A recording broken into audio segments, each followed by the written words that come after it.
इस कहानी को जरा ध्यान से सुनिए, क्योंकि यह कहानी आपकी जिंदगी बदलने वाली है। क्या आपको पता है कि हिमालय की पर्वत श्रृंखलाओं पर कई ऐसे साधु संत रहते जो कई हजार सालों से जिंदा हैं। उनकी उम्र सैकड़ों वर्ष हो सकती है। वो बर्फ से ढके पहाड़ों में निर्वस्त्र होकर घूमते हैं और उनके ऊपर अग्नि, जलवायु या फिर बर्फ जैसी चीजों का उन पर कोई असर नहीं होता। वो कठोर तप करके उन्होंने ऐसी स्थितियां, ऐसी सिद्धियां प्राप्त कर ली हैं जिससे प्रकृति के नियम उनके सामने ध्वस्त हो जाते हैं। आखिर इनके पीछे का रहस्य क्या है? क्यों प्रकृति के नियम उन पर काम नहीं करते? क्यों कोई बीमारी उन्हें छू नहीं पाती?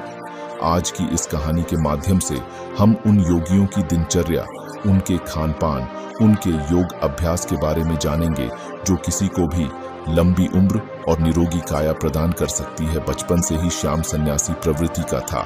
एक बार बचपन में श्याम अपने माता पिता के साथ हरिद्वार घूमने के लिए गया था तो उसकी नज़र तमाम सन्यासियों पर पड़ी। वह अपने माता पिता से बचकर एक बूढ़े सन्यासी बाबा के पास वह पहुंच जाता है।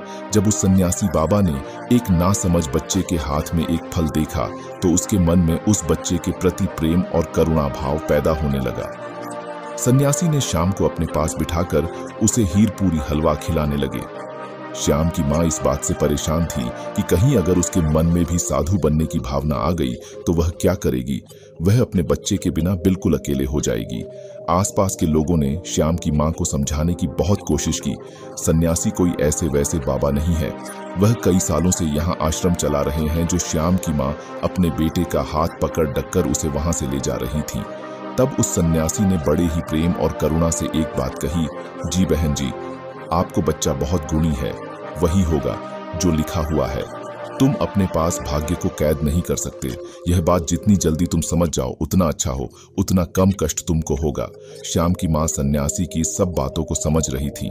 वह जानती थी कि उनका इशारा इस तरफ खैर समय अपनी रफ्तार से बढ़ रहा था और अब श्याम बद्दा हो चुका था। उसने कॉलेज में एडमिशन ले लिया था जो अध्यात्म और मनोविज्ञान के बारे में पढ़ाई कर रहा था। कॉलेज की तरफ से उसे एक प्रोजेक्ट मिला था जिसका टॉपिक यह था कि लंबी उम्र वाले दिनचर्या वाले लोग, उनके खान पान, सब के बारे में पूर्ण जानकारी एकत्रित करके लाना और उसे कॉलेज में जमा करना। श्याम फिर खोज में निकल पड़ा। जो कई साल से स्वस्थ जीवन जी रहे थे, बूढ़े होने के बाद भी उनके शरीर में जटिलता थी। दृष्टि, कान और बाकी सभी इंद्रिय जो कि ठीक प्रकार से काम कर रही थी।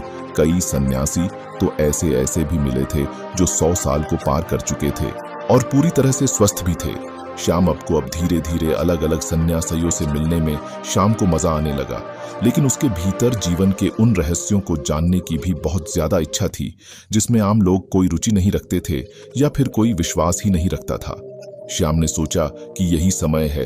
अगर ऐसे सन्यासी पृथ्वी पर बसते हैं जो 500 साल से भी अधिक जिंदा है तो मुझे उन्हें खोजने का एक अच्छा मौका मिला है। लेकिन समस्या ये है कि इन सन्यासियों को खोजा कहाँ जाए, कहाँ ऐसे सन्यासी मिलेंगे। फिर तमाम किताबों को परखने के बाद उसने एक निष्कर्ष निकाला। उसे पता चला कि ऐसे सन्यासी अगर मिलेंगे तो उसे हिमालय की चोटी पर मिलेंगे जहां पर आम इंसान जा भी नहीं सकता। लेकिन श्याम ने अपना मन पक्का कर लिया। उसने पूरा संकल्प ले लिया था, चाहे रास्ता कितना भी कठिन क्यों ना हो, वह उन दुर्गम पहाड़ियों तक, उन गुफाओं तक जरूर पहुंचेगा। वह अपने माता पिता को बिना बताए वह हिमालय की चोटी की तरफ निकल जाता है। युवावस्था के दिन थे, जोश भी था और किसी चीज का कोई डर भी नहीं था। और सबसे बड़ी बात है, श्याम का भाग्य था जो उसे खींच कर उन योगियों के पास ले जा रहा था। उसने उन पहाड़ियों पर चढ़ने की पूरी तैयारी कर ली थी। सर्दियों के मोटे मोटे कपड़े ले लिए थे, रास्ते के लिए खाना रख लिया था, जंगली जानवरों से बचने के लिए उसने हथियार भी अपने पास रख लिए थे। उसने एक टॉर्च भी रखी थी ताकि वह रात में जल्दी से जल्दी यात्रा करके वहां पहुंच सके। उसकी यात्रा में कोई बात ना हो। धीरे धीरे जब लोगों से पता करते हुए वह हिमालय की दुर्गम रास्तों तक पहुंचने लगा तो उसके फोन में भी काम करना बंद कर दिया। अब उसका दुनिया से कोई संपर्क नहीं था। दुनिया से रिश्ता काटने के बाद वह अब खुद से जुड़ने के लिए लगा था। अब वह हिमालय के जंगलों से गुजरते हुए असीम आनंद की प्राप्ति कर रहा था। उसका झामन करता, वहीं पर रुक जाता और आगे का पता करके आगे के भाग पर निकल जाता। उसे नहीं पता था, उसे बिल्कुल भी अंदाजा नहीं था कि वो ऐसे योगियों से कभी मिल भी पाएगा या नहीं है। लेकिन मन में इच्छा थी, पूरा विश्वास था और इसी के साथ वह अपने रास्ते में आगे बढ़ता जा रहा था, पूरी उमंग और पूरे विश्वास और पूरे जोश के साथ ऊंचे पहाड़ों पर बसे गांव को पार करते हुए वह हिमालय के कुछ जंगल में पहुंच गया था। यहाँ पर असीम सन्नाटा था, दूर दूर तक कोई आबादी या फिर कोई लोग नहीं थे। अब वह यहाँ पर अकेला था। ठंड में उसकी कपकपी छूट रही थी, लेकिन फिर भी उसने हार नहीं मानी। उसे पता था कि यहाँ पर आसपास जरूर कोई गुफा होगी जहाँ पर ऐसे ही योगी उसे जरूर मिलेंगे। और अगले ही दिन की उसे बर्फ की पहाड़ी की चोटी पर दूर से एक सन्यासी ताप करता हुआ नजर आया। सन्यासी ने अपने शरीर पर की कोई वस्त्र धारण नहीं किया था, बस एक नीचे छोटा सा कपड़ा लपेटे हुए थे। वह उस सन्यासी को पहाड़ी के नीचे से देख रहा था, लेकिन वह बहुत खुश हो गया। इतनी लंबी यात्रा का परिणाम उसे मिला। वो जल्दी जल्दी अपने कदम बढ़ाते हुए उस पहाड़ी की चोटी पर पहुंचने का प्रयास करने लगा, लेकिन बांधी एकदम भरी हुई थी, इसलिए बार बार वह फिसल रहा था। सन्यासी यूं तो आंख बंद किए हुए थे, अपने ध्यान में लीन थे, लेकिन अपने मन की आंखों से वह श्याम की सारी मेहनत देख रहे थे। उस पहाड़ी पर बार बार चढ़ते हुए विफल होने के कारण श्याम बहुत थक गया था और अंत में मूर्छित हो जाता है। जब श्याम मूर्छित हो जाता है तो वह सन्यासी जो ऊपर तक आ रहे थे श्याम को अपने हाथों में उठाकर उसे एक गुफा के भीतर लेकर आए। वहां पर उसके अलावा 2 और सन्यासी उपस्थित थे। श्याम और मूर्छित था, उसके शरीर में बहुत थकान थी। इस सन्यासी ने एक पत्ते पर घोल तैयार किया और श्याम के मुंह के ऊपर कुछ बूंदे डाले। घोल के जाते ही श्याम अचानक से उठ गदा हुआ। उसकी सारी बेहोशी, थकान सब कुछ दूर हो गया। होश में आते ही श्याम दोनों हाथ जोड़कर उन्हें प्रणाम करने लगा। वह बहुत खुश हो गया। श्याम ने उनसे कहा कि मेरी बड़ी अनुकंपा है कि मुझे आप जैसे दिव्य योगियों के दर्शन हो रहे हैं। मैं आपसे कुछ सवाल पूछना चाहता हूँ। आप इतनी बड़ी उम्र तक, इतने सालों तक कैसे जीवित रह सकते हैं? आपके शरीर में कभी कोई बीमारी क्यों नहीं होती है? अगर आप उस तरीका को जानते हैं तो दुनिया को वह तरीका क्यों नहीं बताते? दुनिया में बहुत से लोग बहुत दुखी हैं। लोगों को नाना प्रकार की बीमारियां हो रखी हैं। उम्र से पहले वह बूढ़े हो जाते हैं, उनकी मृत्यु तक होने लगी है। तो आपको यदि इसका कारण पता है तो आप लोगों को उसे ठीक करने का तरीका क्यों नहीं बताते? आप तो योगी है, आपको तो दुनिया की मदद करनी चाहिए। उसकी बातें सुनकर तीनों सन्यासियों ने कोई प्रतिक्रिया नहीं। ऐसा लग रहा था मानो उन्हें श्याम की भाषा ही समझ नहीं आ रही। जब उसने यह महसूस किया तो उन्हें इशारों से समझाने का प्रयास किया, लेकिन इसका भी कोई फायदा नहीं हुआ। अब श्याम उनको समझा कर थक चुका था और अब शांत बैठ गया था। वह सोच रहा था कि मेरा इतना दूर आना एकदम बेकार हो गया। दर्शन तो हुए, लेकिन इन सवालों के जवाब मुझे चाहिए थे, वह मुझे नहीं मिले। उसने सोचा कि इतना लंबा सफर तय करके मैं आया हूं, उनकी दिनचर्या ही है, देख लेता हूं, शायद उससे मुझे कुछ पता चल जाए। और यह सोचकर श्याम वहीं पर रहने लगा। सन्यासी एक दूसरे से बिल्कुल बात नहीं करते, एकदम मौन रहते थे। यदि किसी एक सन्यासी को दूसरे से काम होता तो वह मन ही मन एक दूसरे के मन की बात को समझ लिया करते थे। अब शाम को बेचैनी होने लगी थी कि भला एक गुफा में चुपचाप बैठे रहना, भला यह कैसे संभव है? यह कैसा जीवन है? वह सन्यासी उस गुफा में बैठे सिर्फ योगाभ्यास करते थे।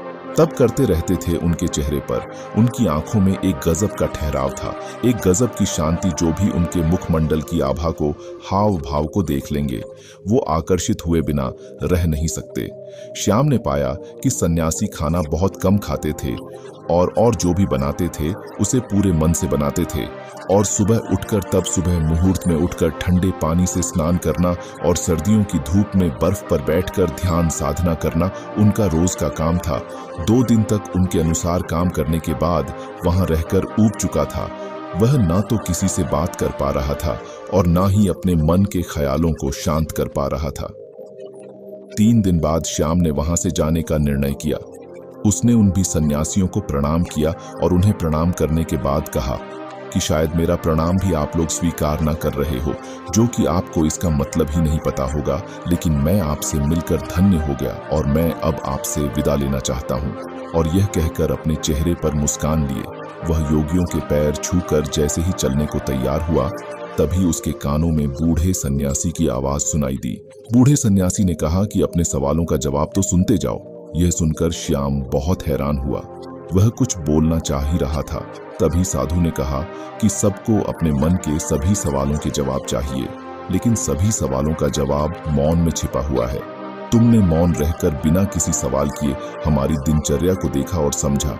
अगर मैं तुम्हें यह बताने का प्रयास करता तो तुम एक कान से सुनते और दूसरे से निकाल देते, और यही तो दुनिया करती है। सचमुच में सुनने का कौन इच्छुक है? पाने का सवाल। यहाँ पर 3 दिन तक इस दिनचर्या का पालन करने के बाद तुम्हारा मन टूट गया, मतलब तुम भी नहीं जानते इन सब तरीकों को जानना। हालांकि तुम्हें पता है कि हमारे इस भोजन, इस दिनचर्या के कारण हमारा शरीर हमेशा निरोगी रहता है, हमेशा स्वस्थ रहता है, लेकिन तुम इसका पालन 3 दिन भी नहीं कर सकोगे। चौथे दिन में तुम वापस घर जा रहे हो। दुनिया में ऐसे बहुत कम लोग होते हैं जो मौन रहकर दूसरे के ज्ञान को खुद प्राप्त कर लेते हैं। अगर तुम मौन रहना, चुप रहना सीख जाओ तो तू दूसरे की न को प्राप्त कर सकते हो, वह भी बिना उससे पूछे। श्याम ने मुस्कुराते हुए हाथ जोड़कर महात्मा से पूछा, हे महात्मा, आप ये बताने की अनुकंपा करें कि आप कौन सा योग अभ्यास करते हैं? क्या आपकी दिनचर्या है जिसके कारण आप इतने सालों तक जीवित? देखने में तो आपकी उम्र 60-70 साल लगती है, लेकिन लोगों का कहना है कि यहाँ पर लोग 5000 साल से जिंदा है, तो क्या ये सत्य है?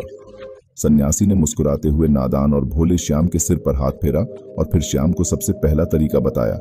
उन्होंने श्याम से पूछा कि हमारे शरीर का सबसे बड़ा भोजन क्या होता है? श्याम सोच में पड़ गया, उसे कोई जवाब नहीं आया। सब सन्यासी ने उसे बताया कि हवा हमारे शरीर के लिए सबसे बड़ा जरूरी भोजन होता है। हवा हम 24 घंटे खाते रहते हैं और हवा हमारे शरीर के लिए सबसे ज्यादा महत्वपूर्ण होती है। लेकिन आज कल के समय में बुरी हवा प्रदूषित हो चुकी है, इसलिए जो प्रदूषण से भरी हवा तुम्हारे शरीर में जा रही है वही तुम्हारे शरीर में बीमारियों को जन्म दे रही है। इसलिए यदि तुम घर पर ऐसे कमरे में रहते हो जहां पर हवा का आना जाना कम होता है, जैसे कि एयर कंडीशनर वाले रूम में होता है, उसमें ताज़ी हवा आना जाना भी नहीं हो पाता। इसलिए तुम्हें अपने कमरे में ऐसे पौधे लगाने चाहिए जो 24 घंटे हवा यानी कि ऑन सीजन देते हैं। छोटे छोटे को किसी बोतल में डालकर अपने कमरे में रख सकते हो जो तुम्हें 24 घंटे ऑक्सीजन देंगे। लोग यह भी भूल जाते हैं कि जी सांस को वो ले रहे हैं, कितना शुद्ध है वह, इसका वह कभी आकलन ही नहीं कर रहे हैं।